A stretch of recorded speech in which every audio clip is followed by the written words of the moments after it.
D2 Word Life here with Cringe Lord Master Riptides.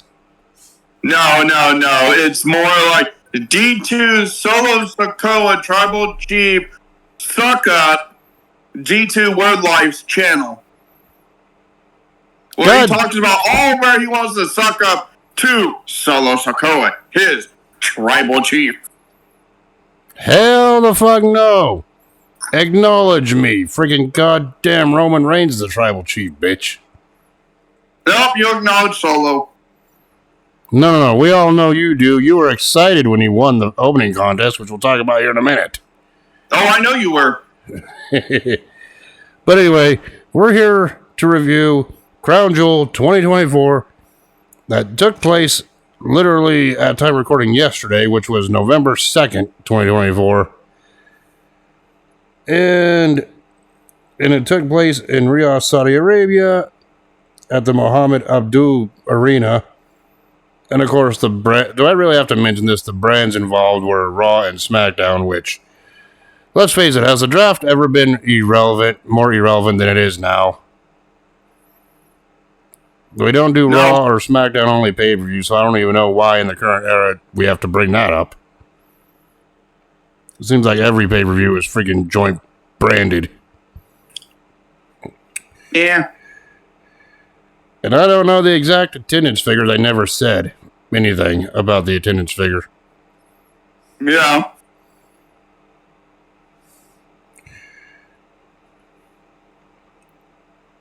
Anyway, the pay-per-view did open up with, some of the wrestlers that are involved in the double main event arriving to the arena, plus the opening hype package that they had involving the champion versus champion matches for the men and women's Crown Jewel championships. Yep. Which to me that wasn't surprising, since those were the two main cards announced for this pay-per-view literally back at Bad Blood when Triple H announced it. So yeah, and then there was an impressive pyro display also at the start. And the commentators for this event was your boy Michael Cole and Corey Graves. Michael Graves. Yeah. And I don't care. Any pay-per-view review with Michael Cole's commentary, I'm always going to call him your boy. Get used to it. Your boy. It's like, get used to it. You get used to it. He's your boy. Anyway, the opening contest was the Bloodline 2.0, which was Solo Sokoa, Jacob Fatu, and Tama Tonga with Tangaloa in their corner. Tama Tonga! I don't care if I butcher their name. Everyone knows what I'm talking about. And they were taking on the OG Bloodline, which was Roman Reigns and the Usos. The Usos teaming up for the first time on pay-per-view since Money in the Bank last year, before Jimmy Uso's heel turn. Fucking months. Yeah. I think it was like 9 months or something like that. Yeah. But anyway, freaking the OG or the Bloodline 2.0, they all came out as a unit all together. Well, what was interesting, because Roman Reigns and Jimmy Uso came out together, with Jay coming out separately through the crowd. Yeah. And I'm just like, okay, is there a little dissension there? That's kind of unusual. For a storyline perspective, it kind of made sense. Doing the entrances that way. Jay had told them, yeah, I will team with you, but you cannot be the boss. So he wanted everyone to go out separately, but Roman wanted everyone to go out as united front, but Jay was saying, no, I'm going to do my own thing. And here's a note. When all 6 men were in the ring before the match even started, there was a lot of OCT chants from the crowd, along with a lot of yeet chants from the crowd. So obviously the OG Bloodline were the fan favorites going into the match. Yeah. Yeah, and this was Reigns' second match back since his since WrestleMania, his last one taking place at Bad Blood, ironically in a regular tag match, right, that we talked about before. Yep. Anyway, the match started off with a little bit of dissension because Roman wanted to start it off for his team, but Jay was like, no, I started off. So I'm just like, okay. Looks like Jey Uso's going to start off against Tama Tonga here. See? And yeah, Jay was in control. Jay got the early advantage in control early by performing like jumping kick to freaking Tama's head. Right? And and a bunch of kicks and down spots, keeping in control. And then Jimmy got the tag and the Usos did their double team freaking elbow onto Tama Tonga. The first time they teamed up in months. Yes.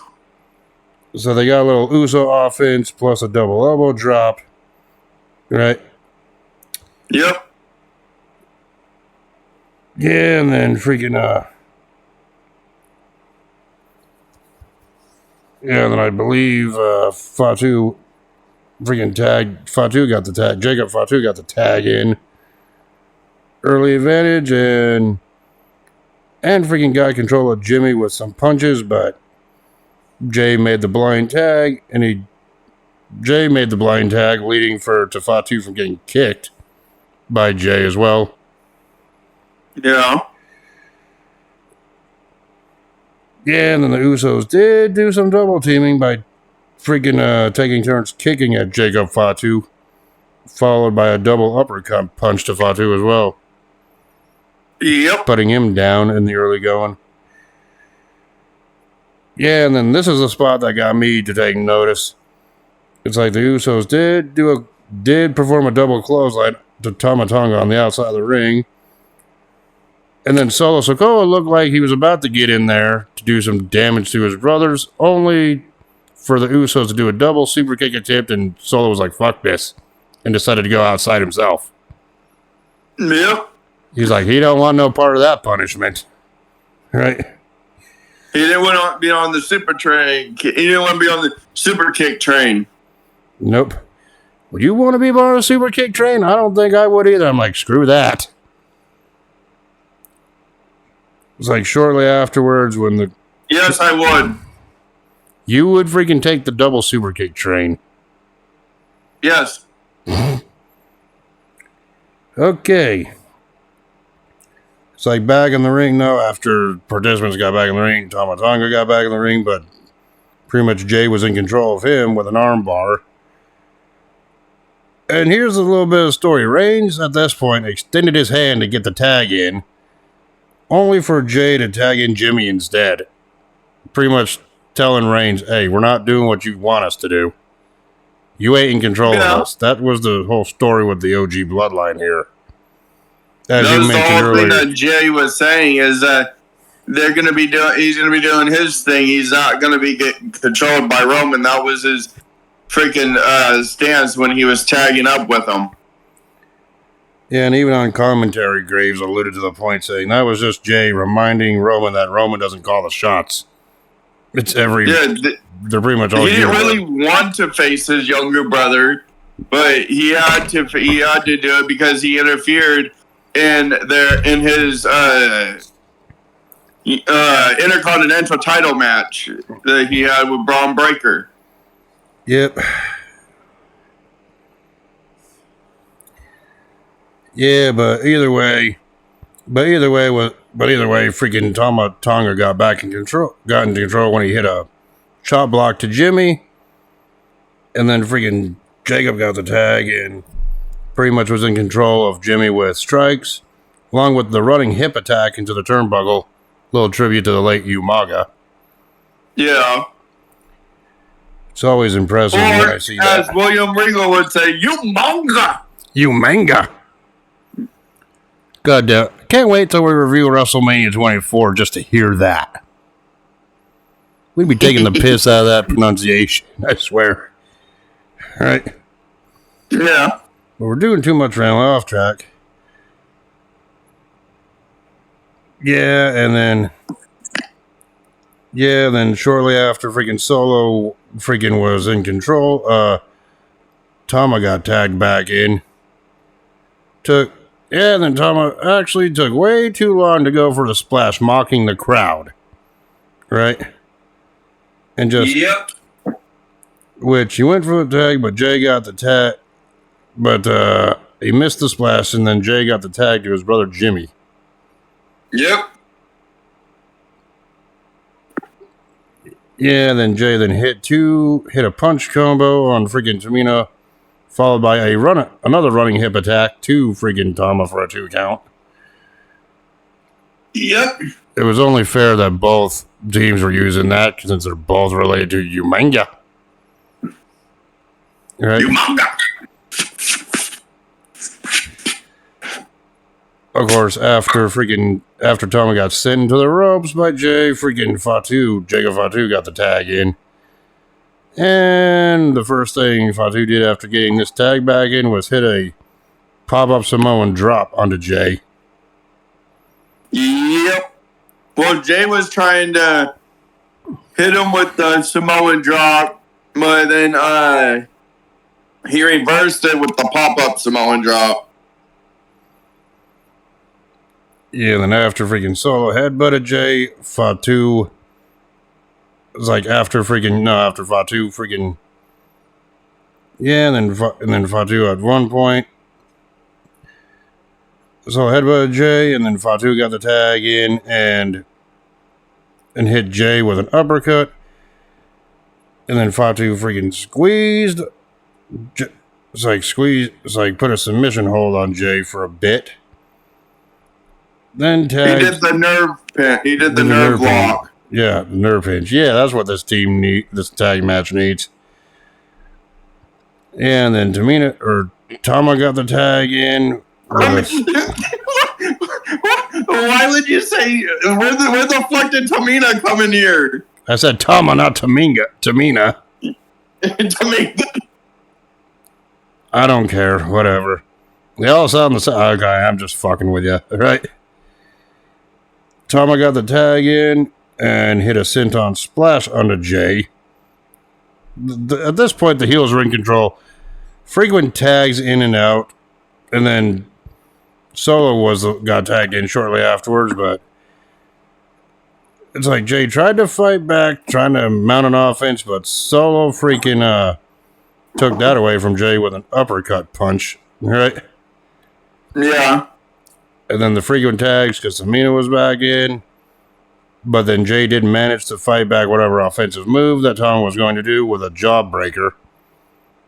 Yeah. And then Jay hit Tama with a clothesline afterwards, putting him down. And then Jay decided to go up into his corner and actually make the tag to Roman Reigns. Right? Well, he was the only one that was left in the corner. Jay was on the ground. Jimmy was on the ground. Yeah. And Roman got tagged in, which felt like after 42 years standing on that apron. Right? Uh-huh. Yeah, and then Solo got the tag on the opposite corner, so the two freaking tribal chiefs started fighting each other. You know, the regional tribal chief and the tribal chief from Wish. And and the crowd were really into it, chanting yay and boo. Every time freaking Roman would get a strike in, the fans would chant yay. When Solo got a strike in, the crowd chant boo. You know, the back and forth plot between the two. Yeah. And this lasted until Solo headbutted Reigns. But Reigns came back, but Reigns did get the advantage, squashing Solo's little offense with 2 clotheslines along with a leaping clothesline. So pretty much 3 on Solo. Right? Yeah. Yeah, and then Reigns then hit a slam on Solo, and then Reigns was charging himself up for the punch, but Solo caught him. And at one point, freaking Solo did hit a Samoan spike onto Reigns for a 2 count. Well, right when he was going for the spear, he caught him, kicked him in the face, and then did the Samoan spike. Yep. Yeah, and then that freaking Reigns kicked out. And the only reason why freaking Solo didn't get the win there because Jimmy came in and made the save, breaking the pinfall. Yep. So yeah, if that didn't happen, we don't know if Reigns would kick out or not. Right? Yeah, and of course Jimmy then super kicked Tama. And when he tried to and then Jimmy tried to hit a super kick on Jacob Fatu. And just like you on 2K, Jacob no-sold it. God damn, you're gonna keep fucking saying that, aren't you? Yes. That's always going to be a permanent inside joke when I see that. No. But in response, friggin' Jacob super kicked Jimmy, taking him out. Yeah, and then Jacob also gave Jimmy a lifting invert DDT. No. Of course, then Jay came back in. He super kicked Jacob out of the ring. And then Jay then hit a super kick on Solo. Also, on top of that. Yep. Then Jay tried to do a suicide dive on Jacob, only for Jacob to avoid it. Right? On the outside. Yep. Then he hit a super kick, which knocked Jay down, obviously. Yep. Yeah, and then freaking Tama was pulled back into the ring by Reigns, and then Tama freaking hit the referee. That's what this match needs, a freaking referee bump by accident. No. Which I knew at this point this match was going to go into total chaos, which it did. Right. It's surprising they weren't wearing their cameras. Yeah, I think the ref cam kind of stopped after that one time at SummerSlam. Right? Yeah.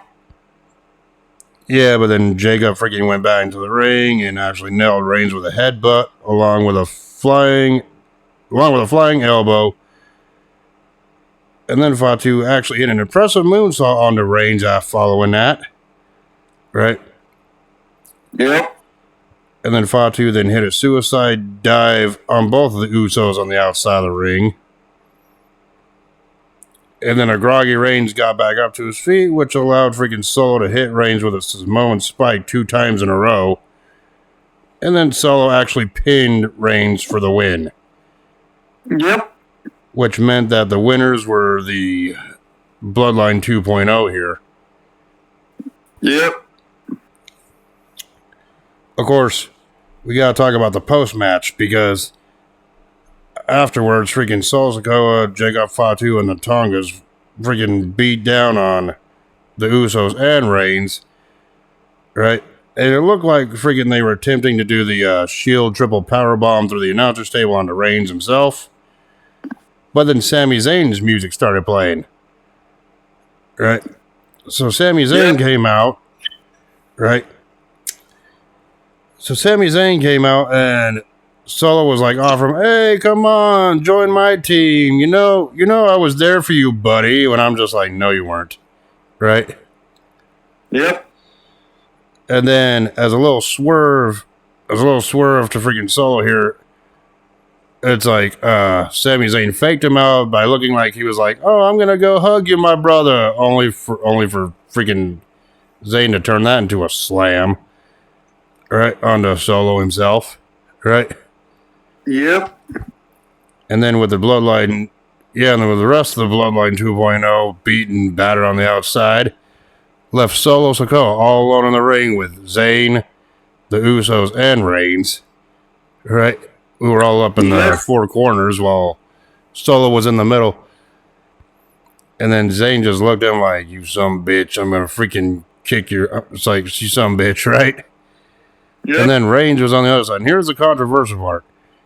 Reigns charged at Solo Sikoa from behind with a Superman punch, while at the same time, Sami Zayn was charging at freaking Solo for the haluva kick.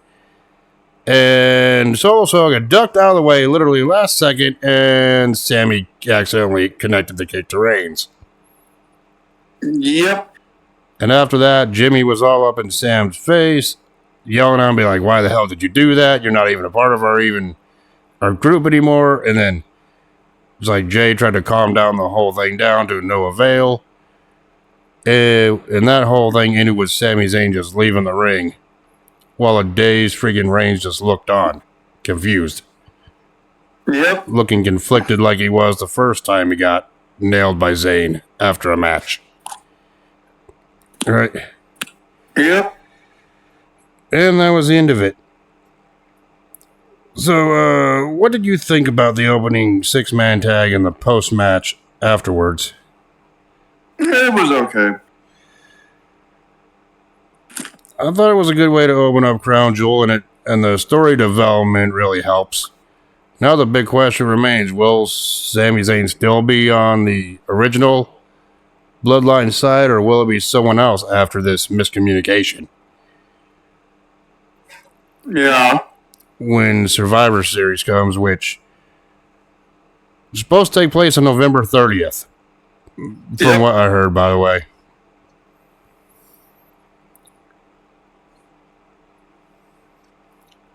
Of course, yeah, because second's going soon, November 15th. Yeah. Mm-hmm. So, yeah, afterwards, there was an interview backstage shown of world champion Gunther, right?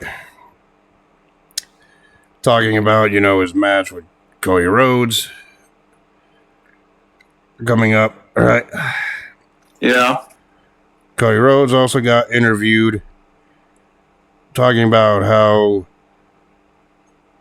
he was in there with Gunther twice in the Rumble, which he eliminated both times. And Cody Rhodes believed that he was going to win the main event, right? Against Gunther himself. But, Yep. But, that was just, all backstage stuff. Now we go on to the next match, which was a fatal 4-way tag team match for the Women's Tag Team Championships as champions Bianca Belair and Jade Cargill defending against Metaphor from NXT, which was Last Legend and Jakara Jackson. Damage Control, which was Io Sky and Kairi Sane. And, of course, your favorite team, Chelsea Green and Piper Niven. Say all you want about Chelsea Green. She was actually getting cheered, and, well, she's a great comedy wrestler at this point. With everything she's been doing over the past year. Yeah. So I'm thinking to myself, okay, is Piper Niven and Chelsea Green one of the heel teams, or are they or are they the faces? It's kind of confusing. I think it's in between, honestly. But here's the thing I don't get about these 4-way tag team matches. In a tradition, in WWE sense, with a fatal 4-way tag match, oh yeah, 2 teams need to be standing on the apron while there's only 2 legal competitors. Which was the same format here. But if you ask me, the one thing that WCW did right in their dying days when it came to 4-way tag matches is have one partner from each team legal at once. While they can only tag in their partners. They did that before. Yeah. But it was too confusing for people. But logically, I like that format better when it came to 4-way tag matches. It makes sense, because why would anyone tag in one of their opponents from the opposite team standing there? That just means their entire team is out of the match until someone tags them in. Well, the thing is that they did that before, back in 2017, 2018. And it was way too chaotic for the entire refs and everything. So they went back to where everyone is just one-on-one with everyone else on the ring. Yeah. But to me, I like the whole, one partner is legal from each team format, because that's basically what a 4-way match is supposed to be.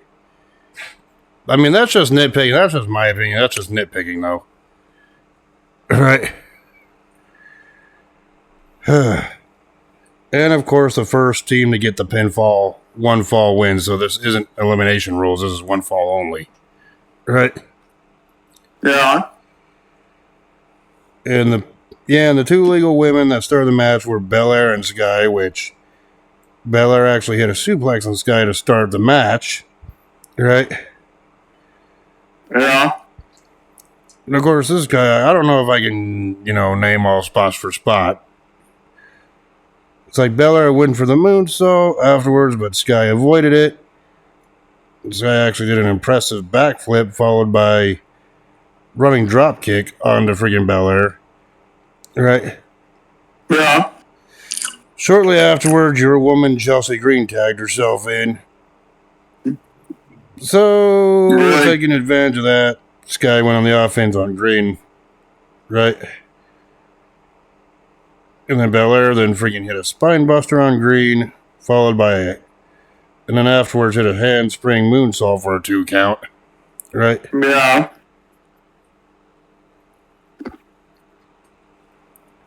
Yeah, and then Jade got tagged in, leading the champions tossing Green into Niven. Right? Lord knows you have dreams about Piper Niven, don't you? What? Lord knows you have dreams about Piper Niven, don't you? No. Just think if you had a chance, you'd probably take it. Piper Niven gets paid well. But, beside the point. We're getting off track. Go fuck yourself. We're getting off track here. Jay did freaking press slam Green. Also with a press slam, right? Yeah. So Lash tagged herself in and slammed Green as well. Green taking all the abuse here. And of course, the fans were chanting NXT since NXT, but, we don't review NXT. Maybe we should at some point.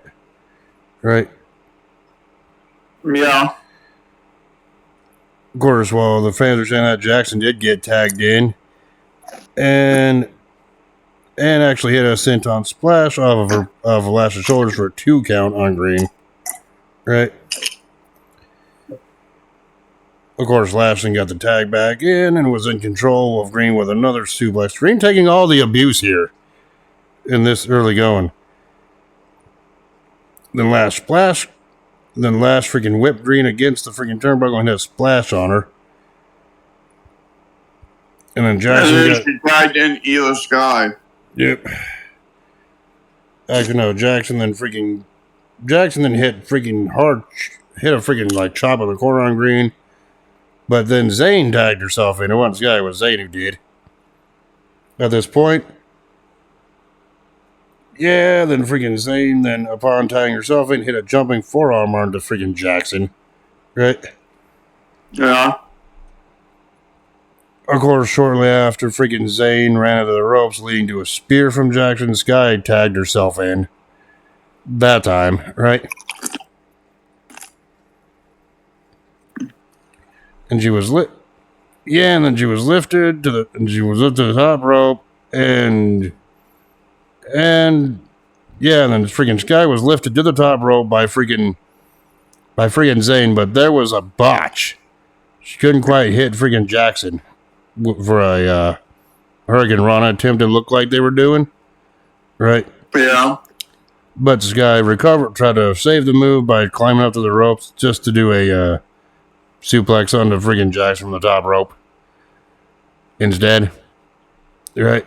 Yeah. I mean, that's why they call it high risk. Sometimes it works, sometimes it don't work. So that's no fault of the performers involved here.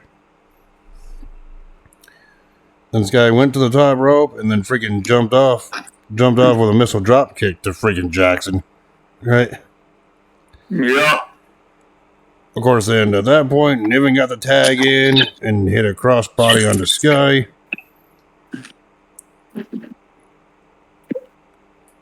And of course, Niven was actually caught charging at Zayn and hit a sit down powerbomb.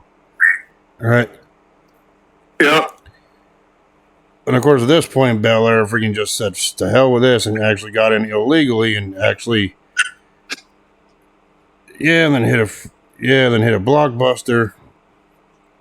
I think on the Zayn here. It's like I was kind of like not too into this match, even though it was a good match. Yeah, then Lash got in and hit Belair with a pump kick. It's like Jade came in and actually faced off with Lash. Lash apparently is a powerhouse like Jade Cargill is, and the fans are into it. And the two exchanged strikes against each other, which ended. Like Corey Graves and Michael Cole said, Lash Legend was the only one that could match strengths with Piper Niven, Belair, and Cargill. Yeah.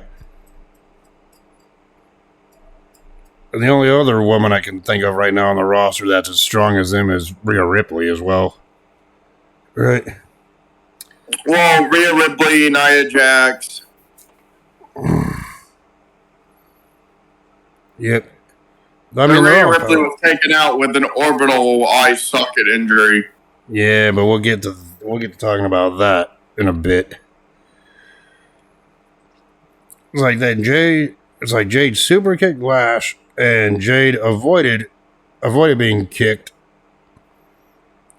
leading to Jade hitting a jumping kick. All right. And then Niven, god damn, Niven got the freaking highlight of this. When she jumped off the ropes with a cross body to Lash and Jade. Someone her side jumping on the top rope. Whew. Yeah, that takes notice. That's a highlight. Right? Yeah, they got pancaked. And somewhere you were thinking, damn, I wish it was me. It should have been me. You were doing the Dolph Ziggler. No, that was you.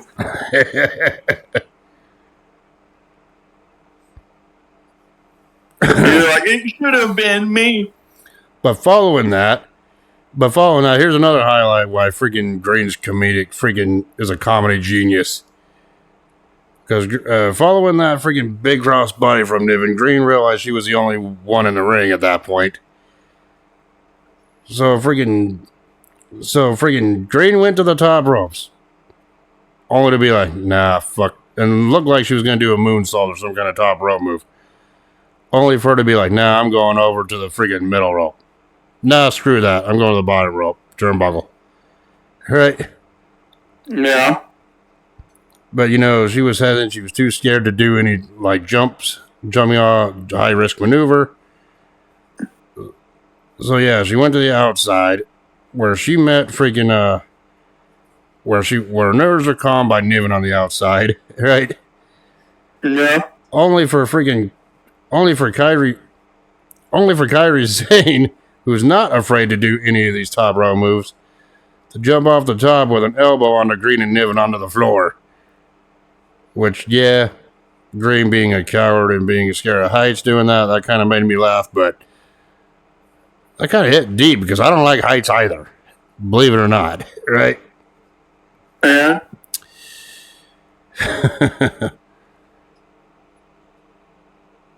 So, actually, no, yeah. Yeah, and then freaking shortly afterwards, Io Sky actually hit a moonsault on the Green and Niven on the floor as well. And then freaking Lash had Jackson on her shoulders. And Jackson hit a cross body with the others out on the floor. Right. And then then Belair came back in, clothesline Lash over the top rope. And yeah, at this point, I think the referee just said, fuck it. I don't give a shit because no one knew who was the legal participants and who were the illegal participants. Right? Because it was just chaos everywhere at this point. Like you would expect in these type of matches. Right? Yeah.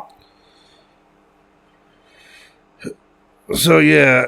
Afterwards, Jade and Green were fighting in the ring. So, I guess the referee was like, well, I guess they're legal. I don't care. Right? Jade hit her finisher, Jaded on Green, but Sky and Zayn broke the pin attempt. Right? And then freaking Belair came back in with a forearm.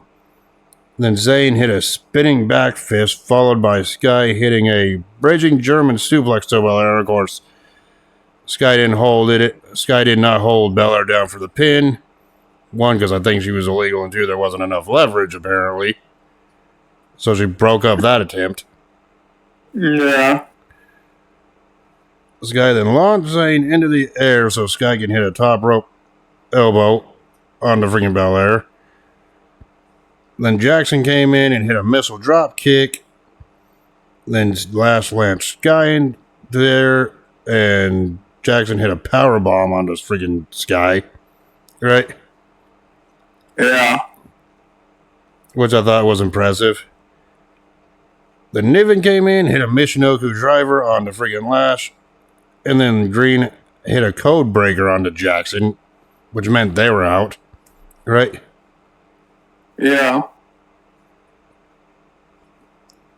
Yeah, the Niven was actually tagged in as a legal woman against Jade. And then Jade slammed Green. But Jade then took control and slammed Green down while Piper Niven was going to the top rope to do like a Vader bomb or, a splash from the ropes. Whatever you want to call it. Which resulted in Niven accidentally splashing her own partner. Yeah, Chelsea Green got pancaked yet again. So Chelsea Green got pancaked. Kind of like what we saw back in January at the Rumble. Right? Yes. And then Niven went up to the freaking turnbuckle, like trying to yell out, "I'm sorry" to Chelsea Green, only for Jade to freaking lift her up on her shoulders, which allowed Belair to freaking be tagged in and hit a Doomsday device on the freaking Niven and get the pinfall win, which meant that Belair and Jade Cargill are still champions. Yes, but I think what they're doing is they're building up where either Belair's going to turn on Jade or Jade's going to turn on Belair on Bianca because they're both going, "Oh, I'm going to do this. Oh, I'm going to do this. It's going to be me." Yeah, at this point, I'm not saying that freaking Jade Cargill is not popular, but I think it would make, if they're going to do a heel turn, I think it would make more sense for Jade Cargill to be the one to turn on Belair and turn heel while Belair remains a face. That's just my opinion. We don't know where they're going with this when the team inevitably splits. You know what I'm saying? Yeah, well, it also kind of cemented that because they both came out to separate entrances. Yeah. So, your thoughts on this 4-way tag match for the women's tag team titles? It could have gone either way. Belair and Jade Cargill retaining, that's not really surprising, but I wouldn't have had a problem. I wouldn't have had an issue if say Niven and Piper won the titles back. Or hell, Damage Control could have won the championships here. I wouldn't have had an issue with it. The match was entertaining. It was more entertaining than it had any right to be. Green and Piper? Oh yeah, Green and Piper's right. I wouldn't have had a problem if Green and Piper would have won, or if Damage Control would have won. The match was more entertaining than it had every right to be, but in the end, the championships were retained. I don't have an issue with that. We need to see more of Green and Piper matches on these freaking pay-per-views. Yeah. Because they're entertaining in their own way. Right? Huh?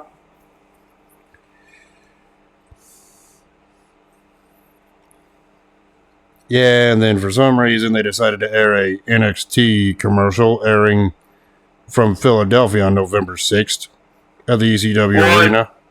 It's the one time where they go back to the 2300 arena. Apparently Bubba Ray Dudley is supposed to be involved in the tag team main event at that point on that show, which, kudos. We don't watch NXT, but Joe's will probably catch a highlight of what happened ourselves, right? Chris Williams and Bubba Ray versus Ridge Holland and Ethan Page. Yeah, and they also advertised that tickets for the Royal Rumble go on sale. on the 13th for the pre-sale and the regular for November 15th, which the Royal Rumble is going to be February 1st of next year. And we're going to be reviewing that, so come next year. Right? Yep. Yeah, and then of course they had to advertise the WWE Experience in Riyadh. Why can't they have anything like that here in the States? I don't know. I mean, hell, if they had one, you'd probably want to go to it here, right? What? If WWE had a whole WWE Experience thing here in the States, like they do down there, you'd probably want to go to it and look at the stuff. Yep.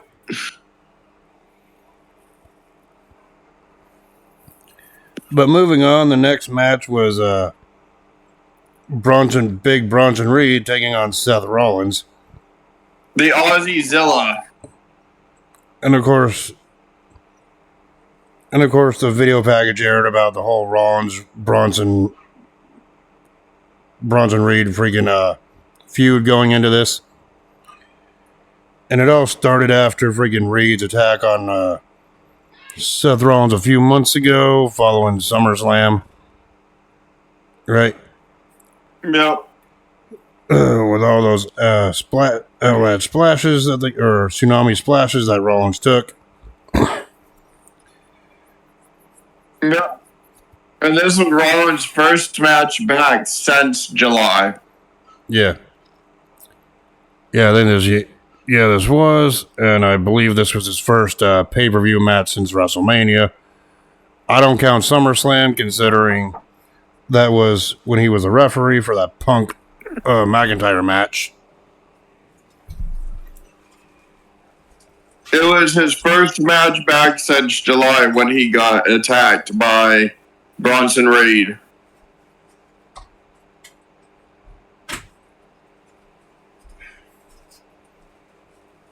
So yeah.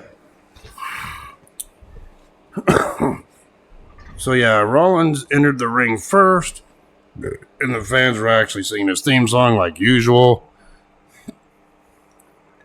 And of course, when Reed made his entrance, Rollins met him up on top of the stage and started attacking him before the match even started.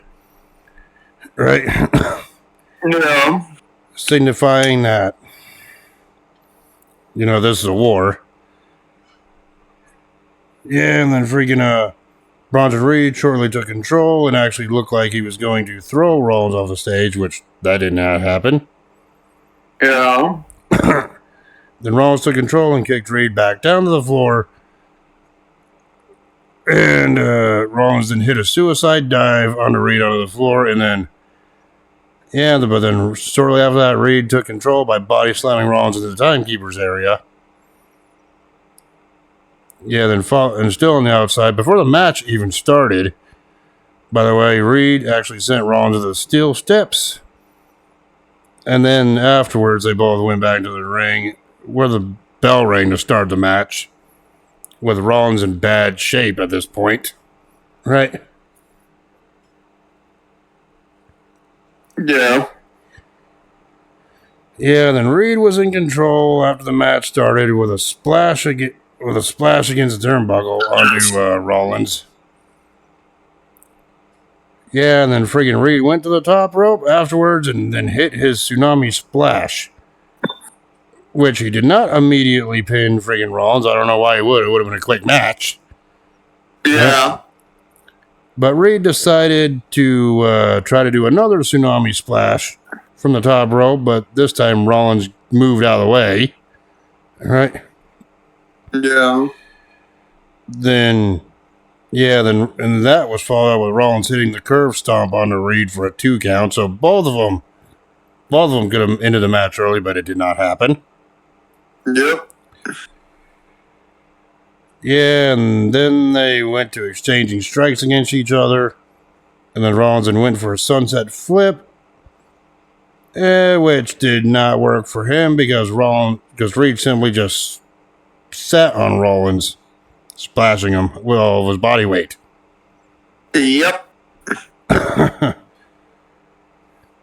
Then afterwards, Reed did chop Rollins a few times, which that looked painful. Yeah, then then Reed went to work on Rollins' ribs by punching him. And during this whole time, the fans were chanting for Rollins to get back into the match. Right? Yep. Of course, Rollins did try to fight back, but Rollins decided to try to do a body slam on Reed, but the weight was too much, and Reed fell on top of Rollins.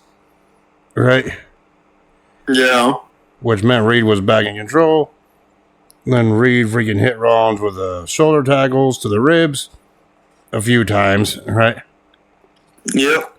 Of course, freaking then with with Rollins up in the corner, freaking Reed tried to go try to do like a charging attack in the corner, only for Rollins to get his knees up, right? Yep. But this didn't deter freaking Bronson Reed, who tried to keep in control with a power bomb, but Rollins flipped it over, Rollins flipped over him, leading to a DDT on Reed. Yep.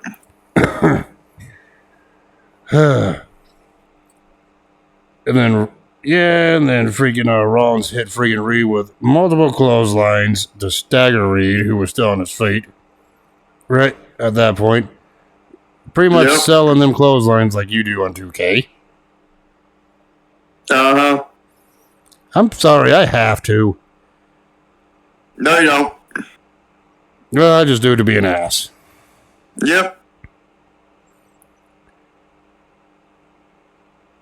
Yeah, and then Rollins went up to the top rope, only to be knocked down by Reed. Right? Yep. But Rollins did manage to gain control a little bit, or fight back a little bit when he bit Reed's hand. You notice that too? Yeah. Then Rollins headbutted Reed to knock him down off the rope. And then Rollins jumped off the top rope for a frog and actually hit an impressive frog splash for a 1 count. Surprise, freaking Reed kicked out of 1. Usually they kick out of 2. Right? Yeah. Yeah, and then Reed hit a running cross body attack onto Rollins, putting him down. Then Reed, actually still in control, actually did manage to hit a power bomb onto freaking Rollins finally, but only got 2. All right. Yeah. And then following that, Reed, frustrated at this point, hit a Death Valley Driver also for another 2 count. All right. Yep. And for those who don't know what a Death Valley Driver is, just think of the original freaking like attitude adjustment that Cena used to use. All right. Yeah. It's pretty much what a Death Valley Driver looks like. All right. Oh, just imagine,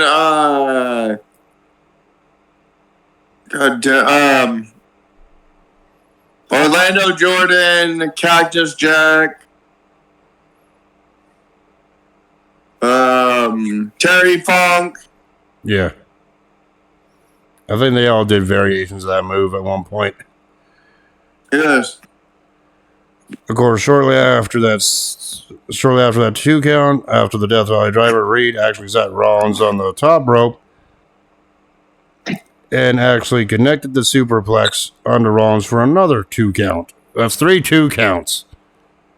And at this point, freaking announcers were like, yeah, Bronson Reed's out here trying to prove that he belongs at WrestleMania at this point. Yeah. They're trying to carve his spot by making a name for himself on Rollins, which that was a goal here for Bronson Reed. He actually succeeded because he brought the fight to Rollins here. Yeah.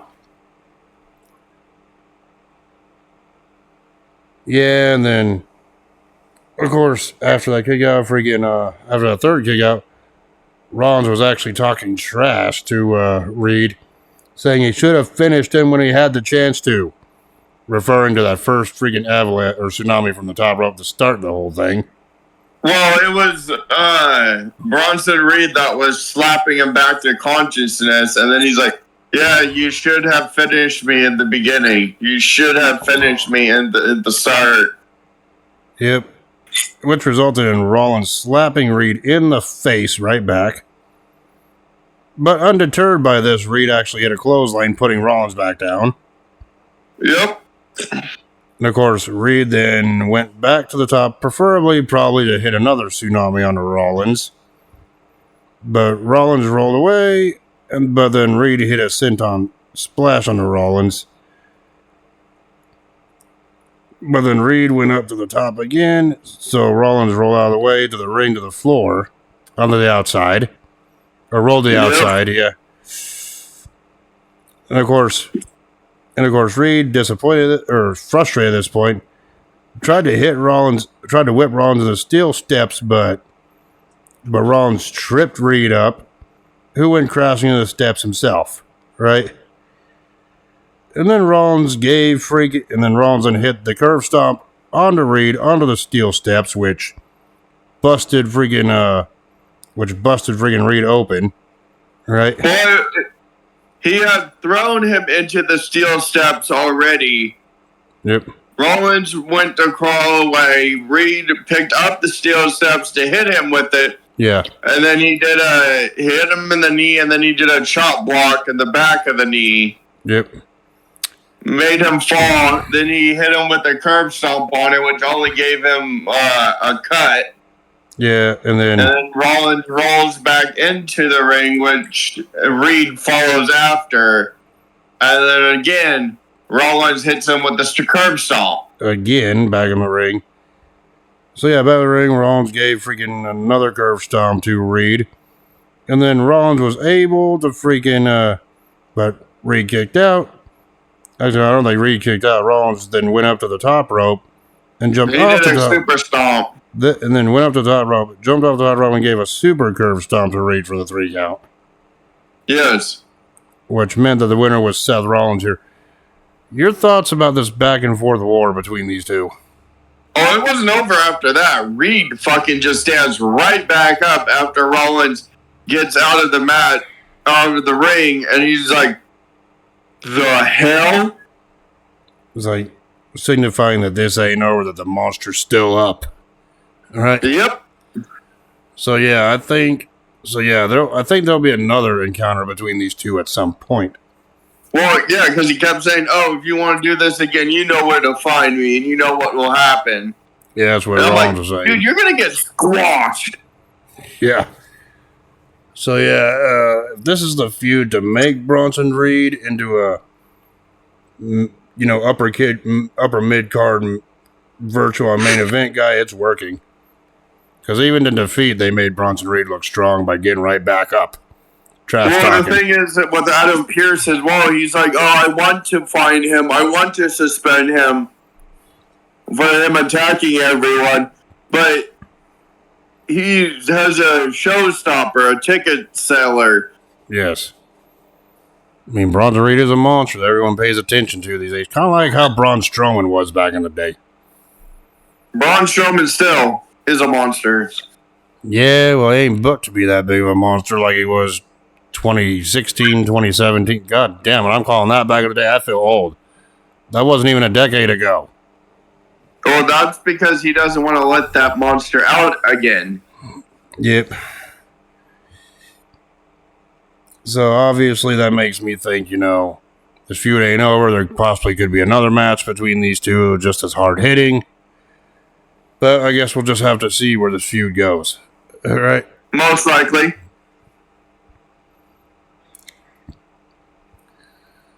And of course, they showed a promo for the MLB World Series championships for the Los Angeles Dodgers. You know all that shit, right? Yeah, they won the series. And they're like, we're selling these replica belts with their logos on it. I mean, that's great. That's great collector memorabilia for those who are fans of that team.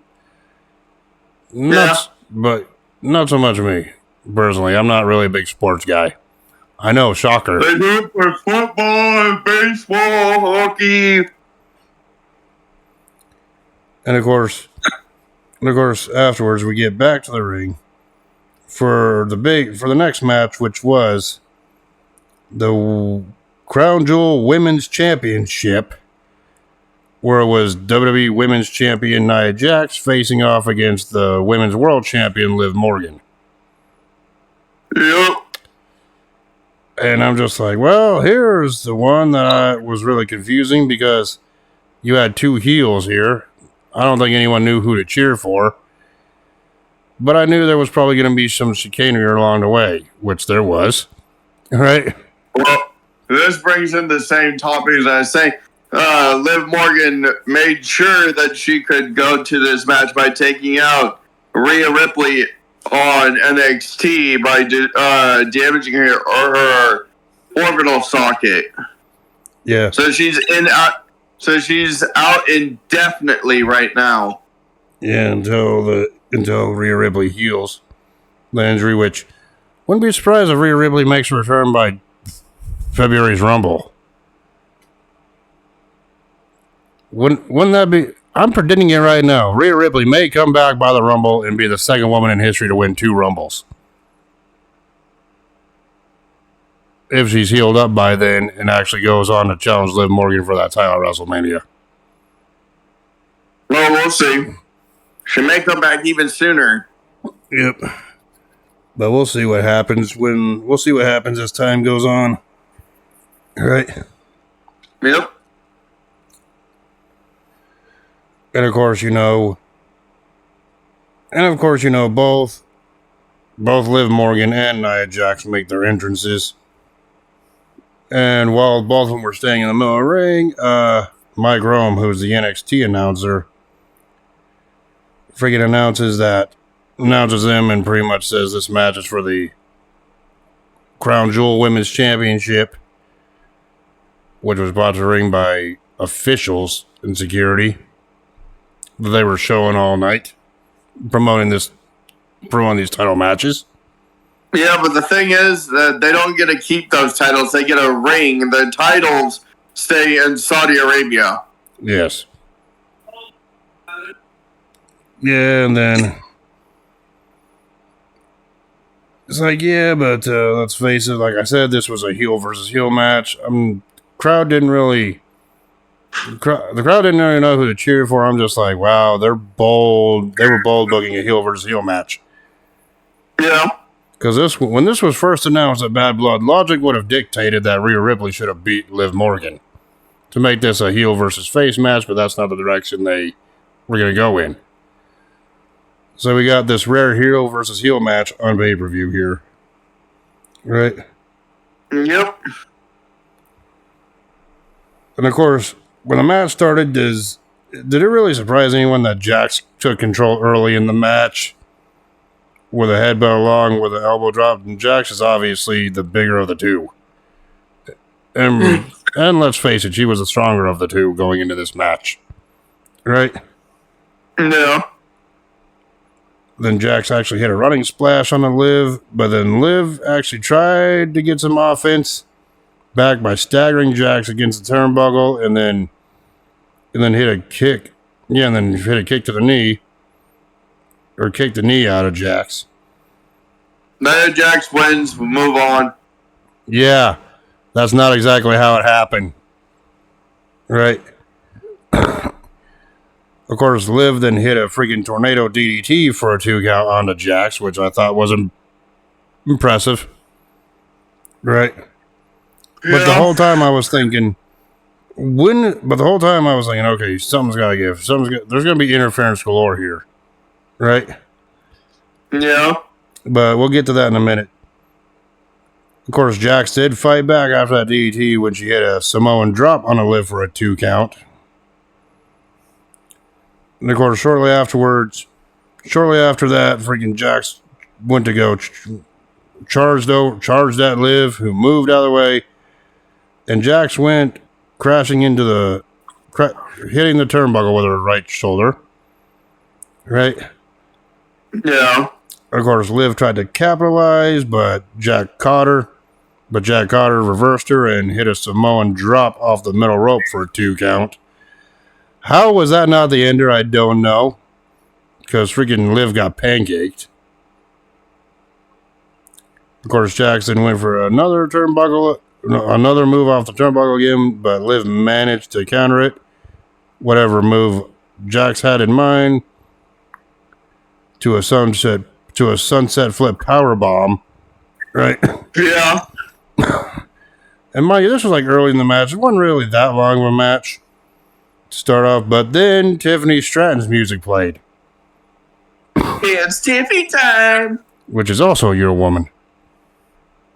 Go fuck yourself. So Tiffany Stratton ran down the ring with her women's Money in the Bank briefcase, because yes, let's not forget Tiffany Stratton's the women's Money in the Bank briefcase holder.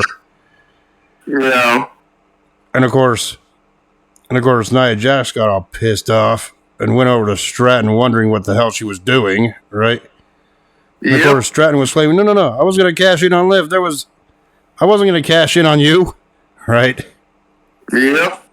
And of course, Jax told Stratton, no, not this time, and pretty much, and then following this distraction, Liv charged at Jax, who hit her with a forearm, which, let's face it, Stratton, by a storyline standpoint, that kind of makes sense, that Jax told Tiffany, not this time, not now, but when you really look at it from a real life standpoint, which obviously this ain't real life, this is all storyline driven, doesn't make any sense. Why would the Money in the Bank briefcase holder listen to what the champion has to say?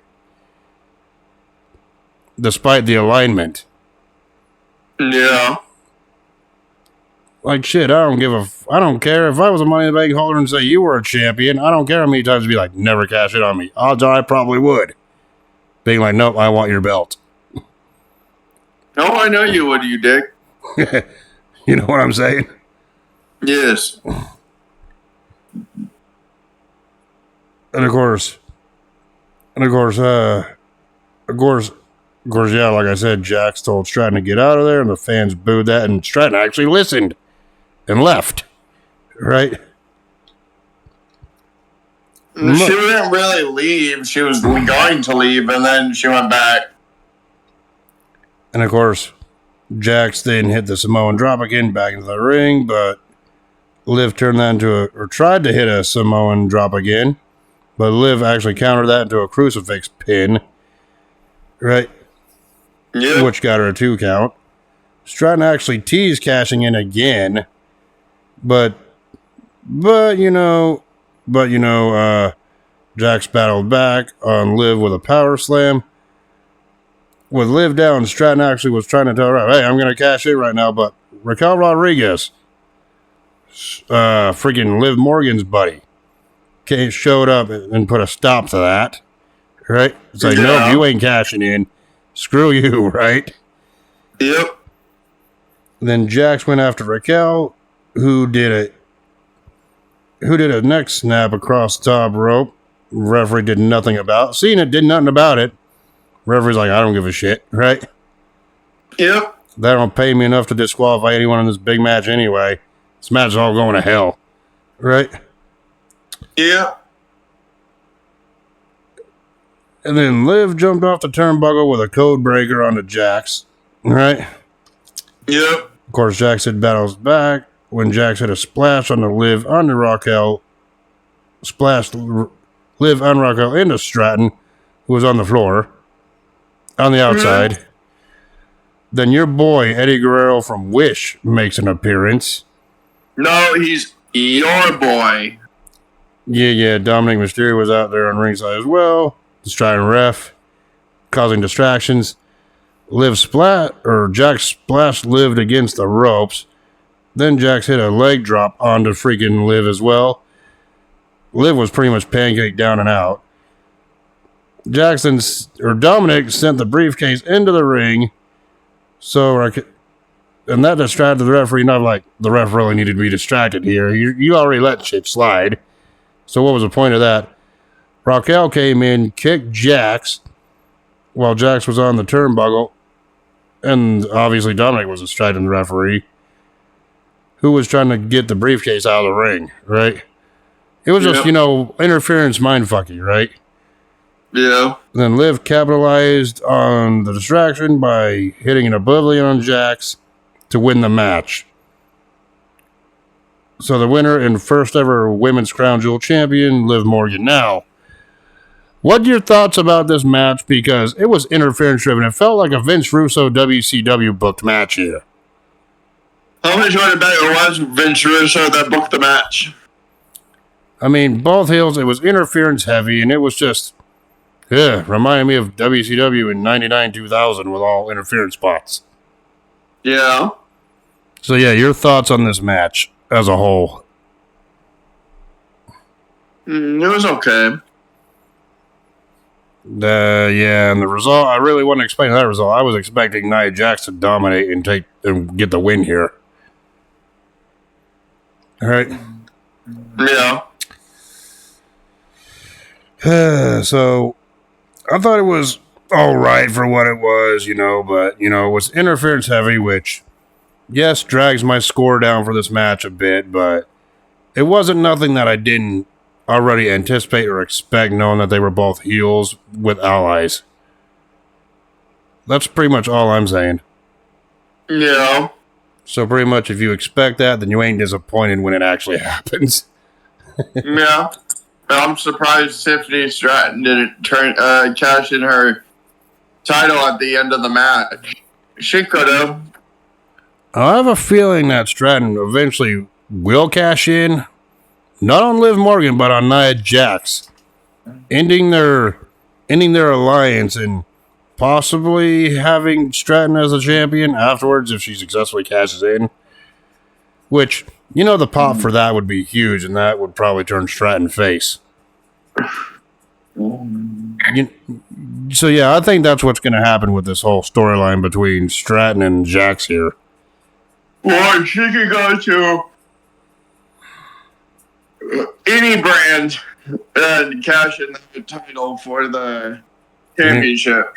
I mean, for all we know, Stratton could cash in on the Women's World Champion or the NXT Women's Champion. Or, more storyline based logic would say she would cash in eventually on Jax. Thus ending the alliance. She has until WrestleMania to do it, so. Well, technically, she has until Money in the Bank next year to do it. But either way, I think that's where the storyline's going to go with Jax and Stratton. I could be totally wrong. They could pull a 180, but that's how I feel that's going to go. We'll see. Yep. Anyway, following that, Triple H was in the ring and actually presented Morgan with the Women's Crown Jewel Championship. So Liv Morgan held up both belts, thinking she was Becky Two Belts. So she was Liv Two Belts? Yeah, Becky Two Belts sounds better. Right? She was Liv Two Belts.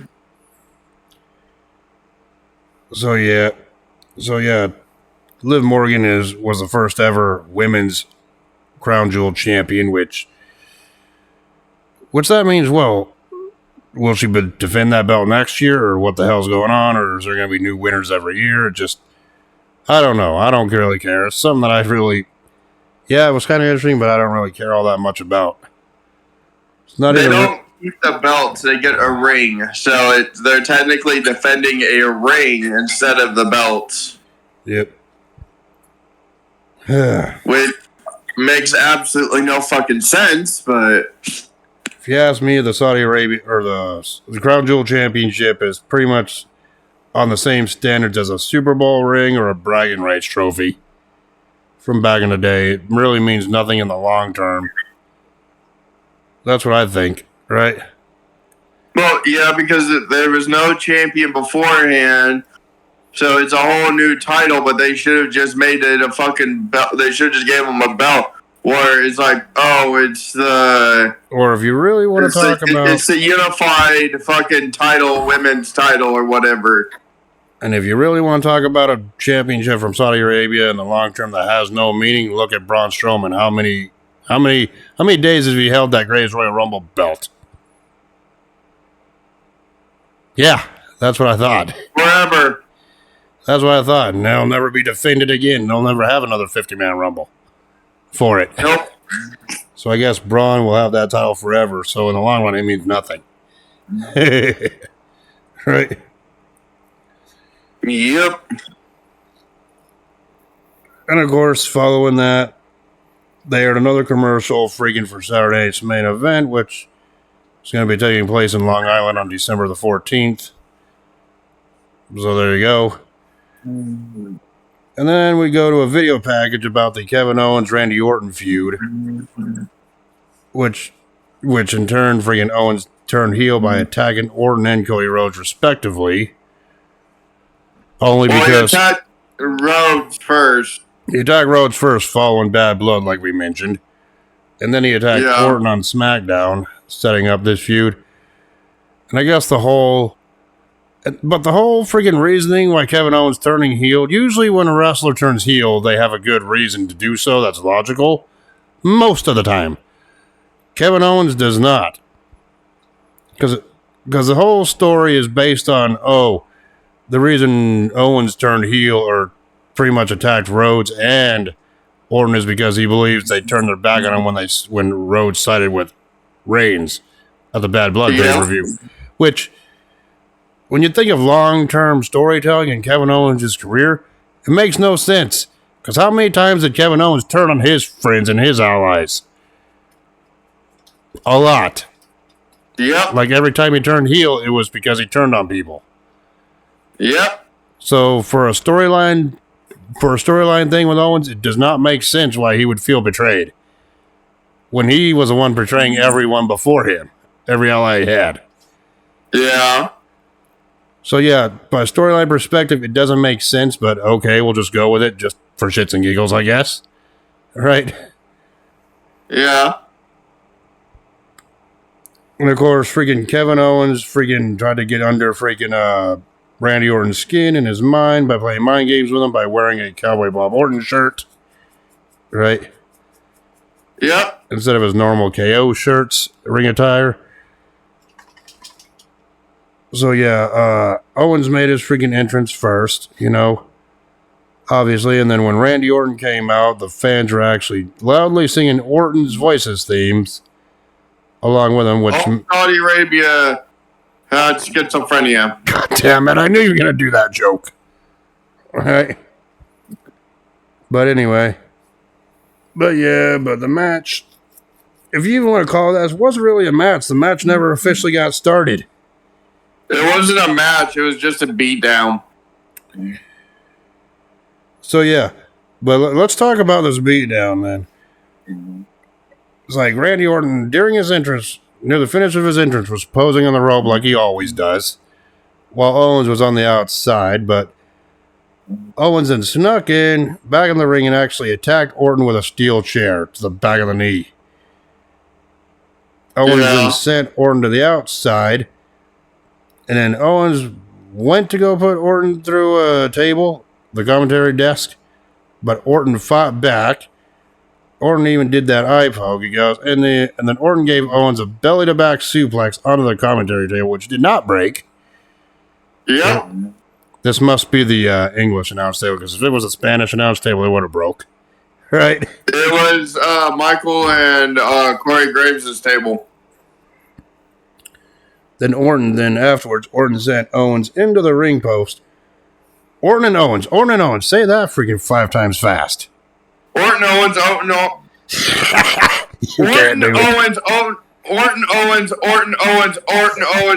Owens.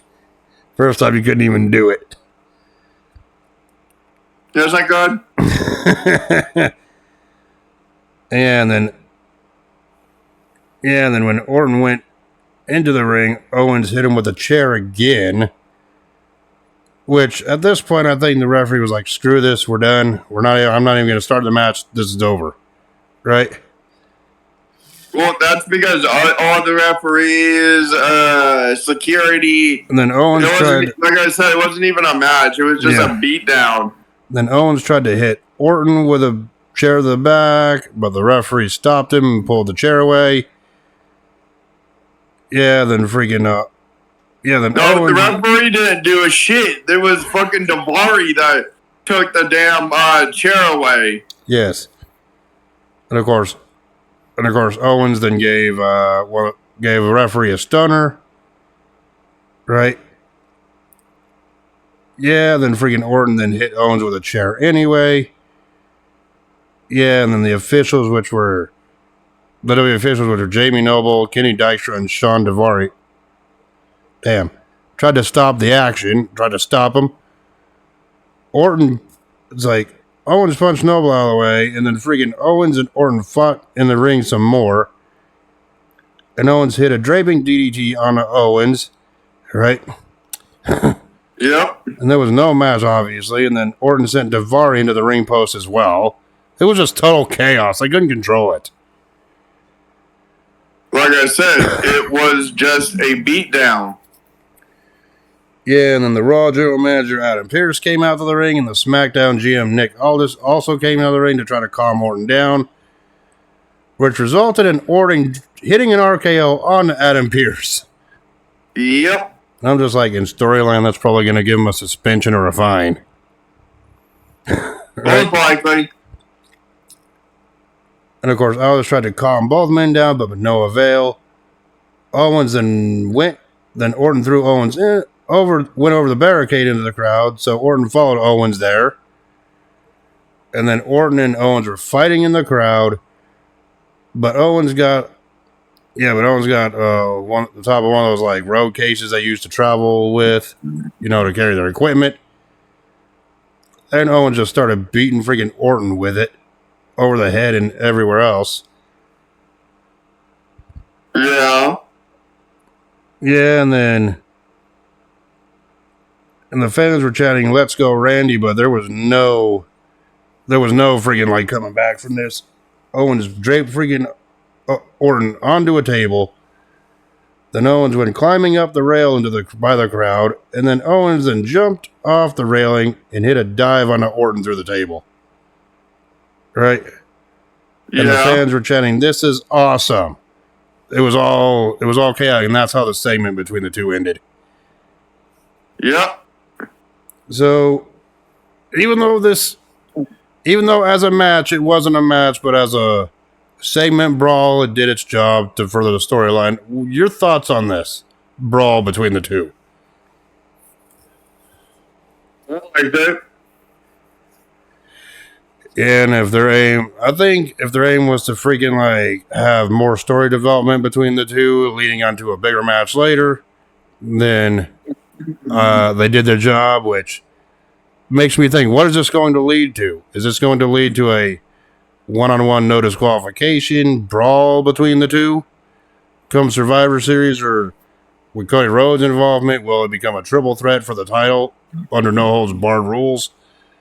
We don't know. But either way, I'm kind of digging this feud between Orton and Owens at this point. Yeah. So yeah, I thought the segment was okay. It did its job.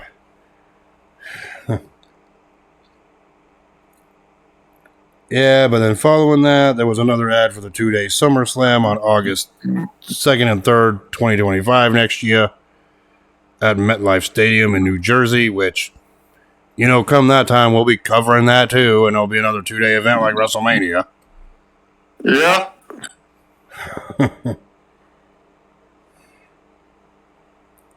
So yeah, and then they had another commercial promoting their live shows, their touring schedules, and pretty much the Raw and SmackDown tapings at the start of the year, right?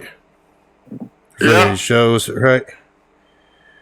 So yeah, so moving beyond that, the United States Championship was on the line in this one, but the whole story about this one was Andrade and Carmelo Hayes were fighting each other in the best of 7 series, I believe, recently.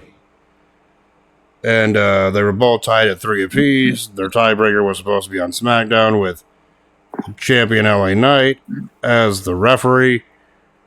But the referee pretty much fucked over both of them in the match, leading to a no contest. So the general manager said, "Well, congratulations. Now at Crown Jewel, you'll be defending against both of them in a triple threat match." All right? Which is the most sensible thing to do in that screwy situation. Right? Yeah.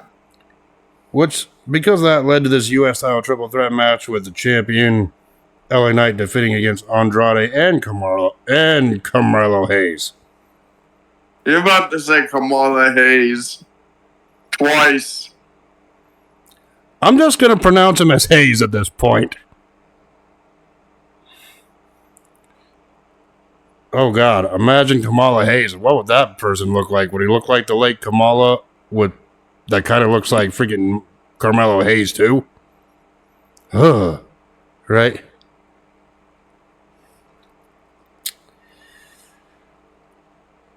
But obviously, because this was a triple threat match, there was obviously no countouts, no disqualifications, whatever. But that really doesn't come into play in this one. Right?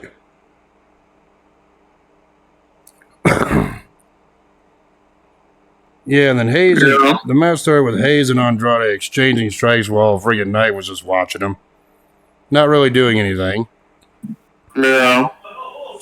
And then Knight then got involved with punches, with a punch combo while the fans were chanting, yeah. Each punch connected. Yeah, then Hayes and Andrade hit a double super kick to knock down freaking Knight in the ring. Out of the ring. Yeah. Then Hayes hit a springboard clothesline to knock Andrade out of the ring as well. Then Knight tripped up freaking Hayes on the outside, leading to Knight slamming Hayes' head into the hood of the commentary table. Right? Yeah. The Knight hit a freaking slingshot shoulder tackle onto Andrade, and the Knight then sent freaking Hayes into the ring on top of Andrade, who then Hayes went up to the middle rope and hit Andrade with a inverted Spanish fly slam. I really don't. It's like at this point, it's obvious. I'm thinking, making these two fight each other. Knight's going to take the win. Knight then grabbed Andrade, but then Andrade reversed it with a leaping forearm. And then Andrade hit the double knees against freaking Hayes against the turnbuckle. And then Andrade then sent Knight outside the ring. Yeah, and then Andrade was going to attack Hayes, but instead Andrade hit a moonsault onto Knight onto the floor. Right? Yeah. So I'm just like, okay, he tricked everyone, hitting the person on the outside of the floor. Then Hayes and then immediately following that, Hayes hit a somersault dive over the rope onto Andrade on the outside. Yeah.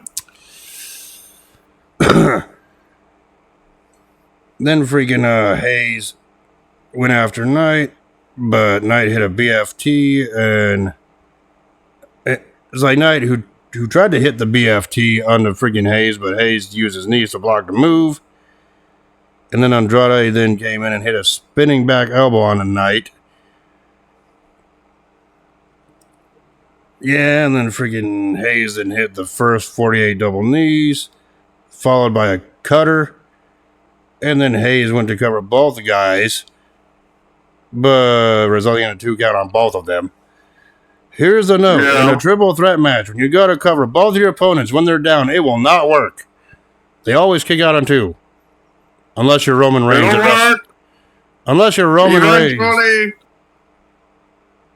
Yeah, you got to cover both of your opponents in a triple threat match. It always ends up being a 2 count.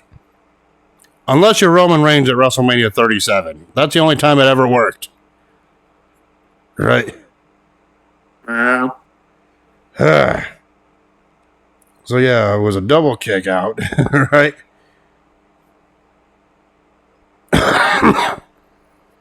Yeah, and I think freaking Hayes tried to hit freaking Andrade with a tornado DDT, but Andrade avoided that. Andrade then hit a Canadian Destroyer onto Hayes. Following that, then Hayes went up to the top, leading to a double moonsault on both Knight and freaking Hayes. Of course, Hayes freaking avoided it, and Knight got the most of it. Right? Yeah. Then Hayes went up to the top with Andrade, went to talk with Andrade and hit a Spanish fly slam, which looked impressive. And he went to pin Andrade only for a 2 count. The Knight then jumped off the top rope with an elbow drop on both guys at the same time for another 2 count, right? Yeah. At this point, this match could have gone either way. Yeah, and then on the top rope, on the top turnbuckle, friggin' Knight did slip. You noticed that, but he caught himself, so I really don't count that as a major botch. He still ended up hitting a suplex on Andrade off the top. No, he crotched himself on the top rope. Yeah. But it was a botch because what he was doing was going to run and do a superplex up there, but he crotched himself, and then he did it. Yeah, he crotched himself, but he caught himself. He still did the move on the suplex off Andrade anyway, regardless. Right? And then, of course, Hayes capitalized with a flying nothing. With a nothing but net leg drop to the back of freaking Knight's head. Okay.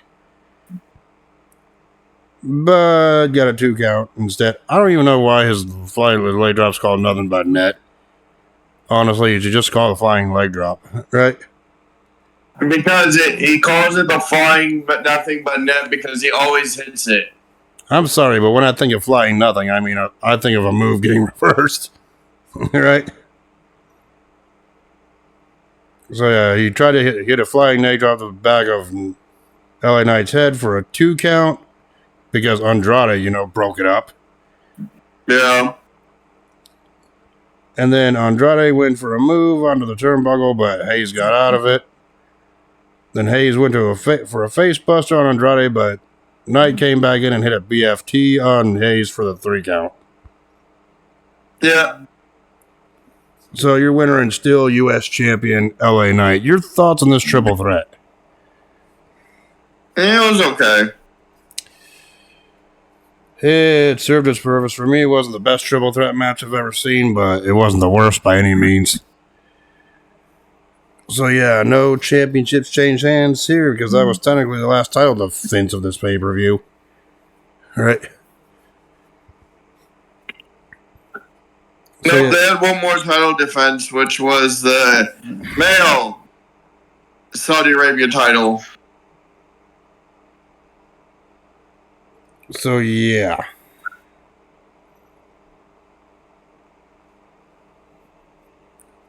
It was like, so, yeah. Gunther versus Rhodes. Versus Rhodes. But before that, they did advertise that the announcers did talk about Survivor Series coming on November 30th. Right? Which tickets go on sale on the 15th of November.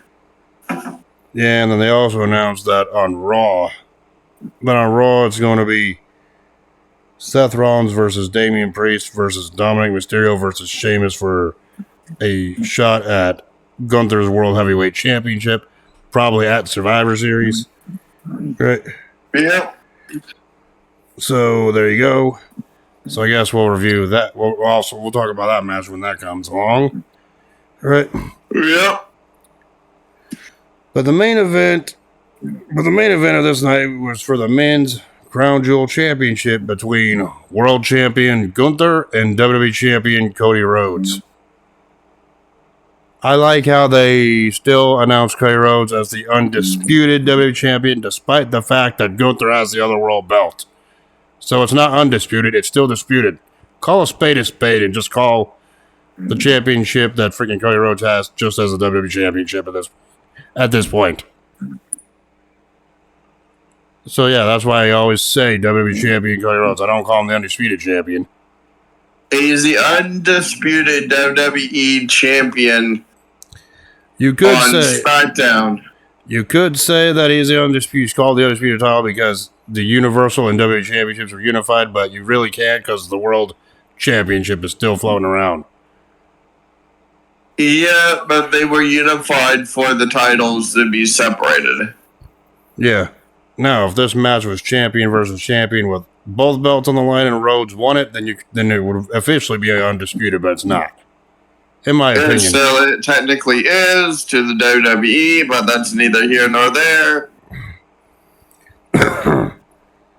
Anyway, Gunther made his entrance. They did the video package airing this match, hyping this up. And of course, the world champion Gunther came out first. Obviously, with the fans booing him, he makes a great heel, but he makes you take notice. Right. And then WWE champion Cody Rhodes came out to a huge ovation while the crowd was singing his theme song, like usual. They all had schizophrenia. Of course, just like in the women's matchup, Mike Rome did the introductions after both men were in the ring, saying that this was for the men's Crown Jewel Championship. Right? Between the top two world champions here. But like I said, it doesn't make sense that they make a title that just stays in Saudi Arabia and just gives them a ring. Why the fuck would you do that? That's just plain asinine.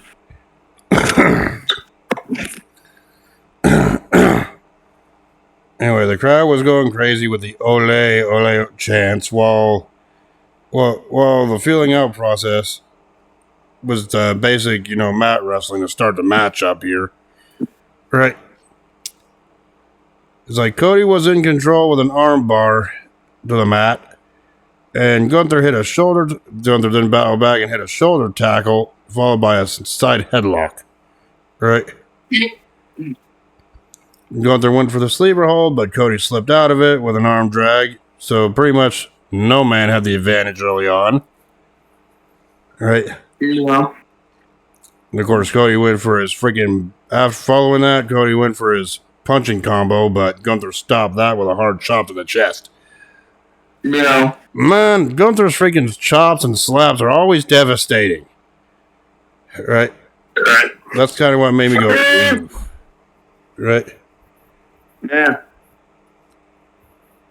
Of course, Cody did manage to fight back with a running forearm to the head. Of course, Gunther then did a leapfrog, so Cody punched him in the head. Also. Yeah. And then Cody clotheslined Gunther 3 times in a row.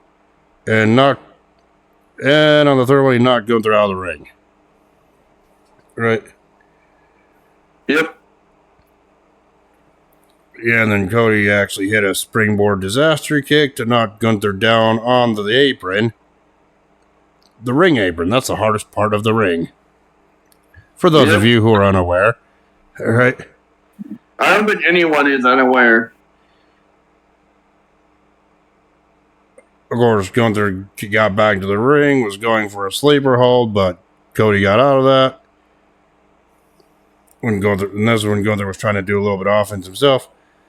Cody tried a suicide dive, but Gunther blocked it by sitting Cody into the apron. All right. Yep. And then Gunther then gave Cody a body slam onto the floor, which that looked painful, right? Yep. It's like back in the ring, Cody tried to fight back when he attempted to go for a body slam, but Gunther got out of that. Yeah, then freaking with Cody around, Gunther splashed Cody on the lower back, right, to maintain offense. Of course, Cody didn't try to battle back with punches, but Gunther stopped it real quick into when he hit another body slam onto freaking Rhodes. At this point, freaking Gunther was in control and he sent Cody into the turnbuckle, but Cody got his boot up, stopping whatever offense Gunther had planned, right? Yep.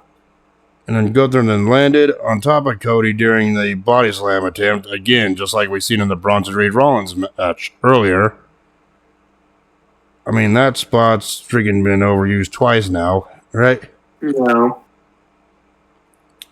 And the fans were chanting the whole Olay chant again, while holding their phones up for kind of like the whole Fireflies thing. But the crowd seemed to be into it, right? Yes. It's like Gunther chopped Cody in the back, which that looked painful to knock him down against the ropes. Yeah, that chop to the back looks painful. How would you feel like it if someone just chopped and slapped your back that hard?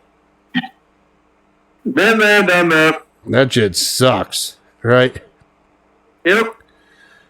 And Gunther punched Cody a bunch of times, but Cody then managed to roll out of the ring to regroup, try to get his win back, right? Yep. But that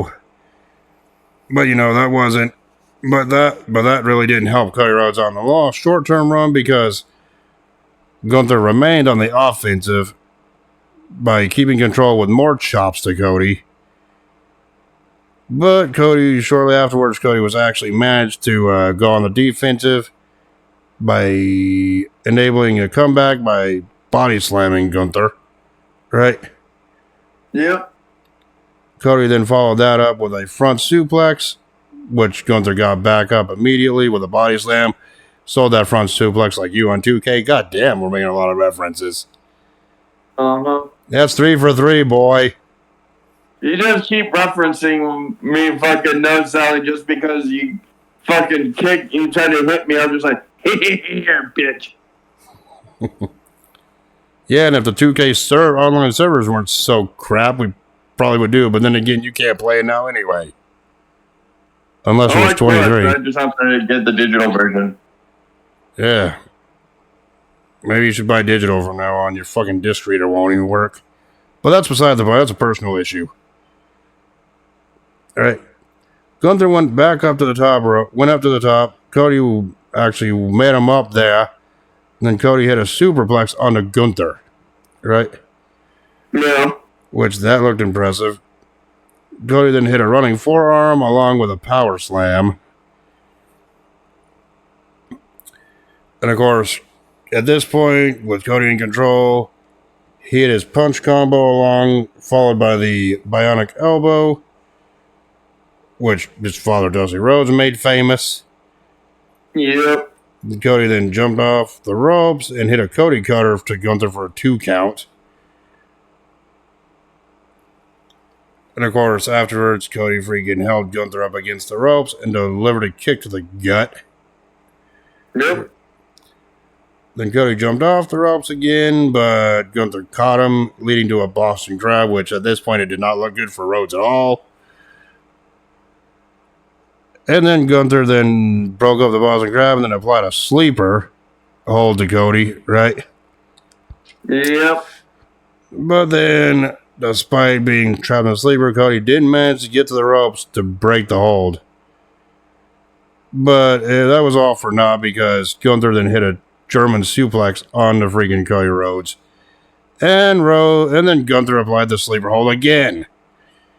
You know, the same move that Gunther used to win the world title to begin with. Right? The good old sleeper hold. Justin's favorite move. No, my favorite move is a chinlock. We didn't even see that on this show. All right? Nope, your favorite move is the Blue Thunder Bomb. That's the least most devastating move in all sports entertainment. We didn't even see the most devastating move in sports entertainment, the surprise roll-up all night either. Yeah, right. Of course, Cody Rhodes eventually was able to break free of the sleeper hold and hit a crossroads. But freaking Cody was too busy selling his injuries from the match to make the cover. He was worn down, hurt, beaten. Went to go do a super Cody cutter. Which, yeah, that's what you call selling. You should learn how to do that. Fuck you, go eat some sell shit. I love freaking ribbing at you, okay? But anyway. Uh-huh. It's like Gunther got back up, following that, and hit a running drop kick that sent Cody into the turnbuckle. Then Gunther was able to hit his patented power bomb only for a 2 count, right? Yep. Of course, at this point, Gunther was actually shocked that it was only a 2 count. considering he beat many people by pinfall after that power bomb. Right? Yeah. Of course, Gunther should be kicking himself for that because of shock face, it gave freaking Cody a little bit of time to recuperate while he was staring off the shock. So Cody actually got some offense going with some uppercuts and forearms. Then Cody hit a belly to back suplex, and then Cody then charged the ropes. So, but Gunther hit him with a clothesline, stopping that momentum. Right? See. Of course, Cody, that did not stop Cody at all because he did battle back and hit a crossroads for a second time for a 2 count. Because, Gunther kicked out. This could have gone either way, honestly. But things were picking up at this point. Yeah, well then Cody goes for the super yeah, and then super Cody cutter. Yeah, he will at some point. Popped by Gunther. But we'll fucking talk about that here in a minute. It's like Cody went for the crossroads for a 3rd time again, but Gunther countered it with a snapmare.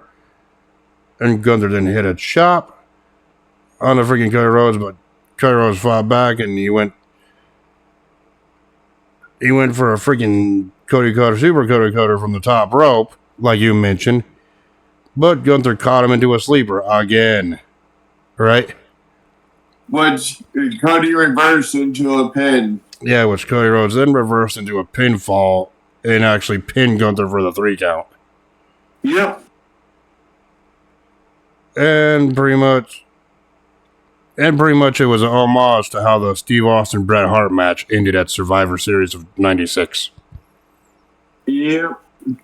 With the babyface caught in a sleeper hold, only for the babyface to use the turnbuckles and reverse into a pin. Right? So the winner of this match and the first ever men's crown jewel champion, Cody Rhodes. And of course,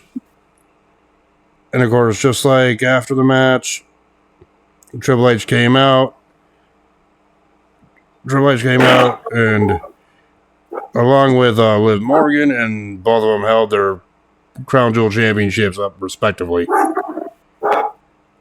Your thoughts on this main event match? No, it's okay. I highly doubt they're gonna fucking have a fucking title match for the damn rings, but okay. So yeah, that being said, now we go to our favorite part, which I always say is our favorite part of these reviews, and that's our rating system.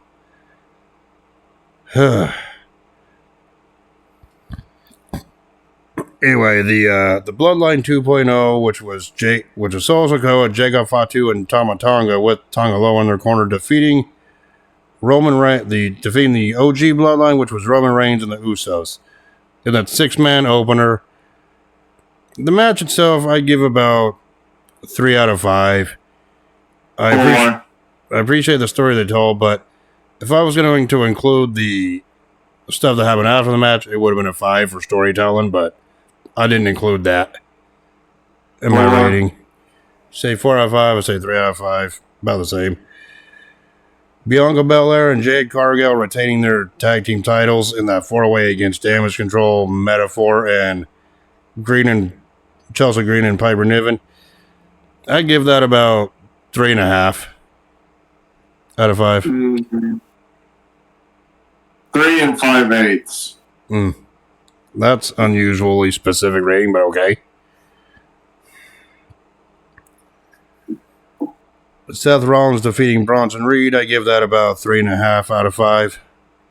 5. You give that one a 5?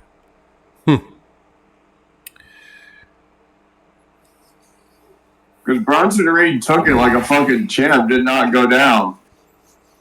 I gave it 3 out of 5 because, yeah, I did like the story of the Bronson Reed being the big monster beast, but it could have had a little bit more. It could have added a little bit more to it, but, I ain't nitpicky. Women's World Champion Liv Morgan defeating WWE Women's Champion Nia Jax for the First ever Women's Crown Jewel Championship match. Interference heavy. 3 out of 5. What do you expect? 2.5. Yeah, you're about the same. I just enjoyed it a little bit more than you did, apparently. I'm not even going to rate the Kevin Owens, Randy Orton stuff because it's not even a match. Wasn't even a match, but the segment itself, if I had to rate that, I would get a 5 out of 5 just for the brawl. 10 out of 5. Beat down. It was like, yep. LA Knight defeating Andrade and Carmelo Hayes, I would give 3 out of 5. You said Kamala Hayes again. It's Carmelo. Okay, LA Knight defeating Andrade and Hayes in that triple threat match, I give that one 3 out of 5. 4 out of 5. Okay. You just enjoyed it a little bit more than I did. And of course, the main event. You just fucking up the name. And of course, the main event of the night, which was WWE Champion Cody Rhodes defeating World Heavyweight Champion Gunther for the Men's Crown Jewel Championship. 4.5 out of 5. 3.5. So, therefore, my final grade for Crown Jewel 2024 would be like a C. I guess a B. Considering most of them to me felt average, but you know. It wasn't bad. There was a lot of storyline development in this show. This was a storyline development, heavy driven match outside the main event. That's what I felt like it was. Yeah. And there's nothing wrong with a pay-per-view that's storyline driven like that. I mean, it works. It helps set up the Survivor Series coming up at the end of the month. Now, it's my turn. Oh, God. Oh, God. What do you got for me this time? What do you got for me this time? I was thinking this entire week, should I do Heroes of Wrestling? Should I do King of the Ring? Should I do other crappy wrestling? Should you torture me, or are you going to give me a week off? But no, I'll give you a week off. I am literally doing this as a tribute to the one and only great Eddie Guerrero. Judgment Day. 04. Okay, that was the match where the main event was Guerrero defending the title for the first time against JBL, which, that was really something. We are going to witness that pay-per-view in film. Now, I've only seen that match, the one main event match from that show. I'd never seen the whole card before. So this is going to be a new experience for me to see. Yes, it will be. And yes, I know how that match goes. That is possibly one of the bloodiest matches ever, but we'll just have November be Eddie Guerrero Tribute Month, starting with the most vicious match he was in. Because literally next week is the week that Eddie had passed. Yeah. Which makes me think, what Eddie Guerrero classic match my event am I going to do? Said, you know what's coming up. So I chose to do one of his most brutal matches. Yes. Was JBL versus Guerrero. Yep. Judgment Day 04. Yep. So anyway. So yeah, literally that'll be uploaded literally this week. So until then, we will talk to you all in the next one. Guys, just beware.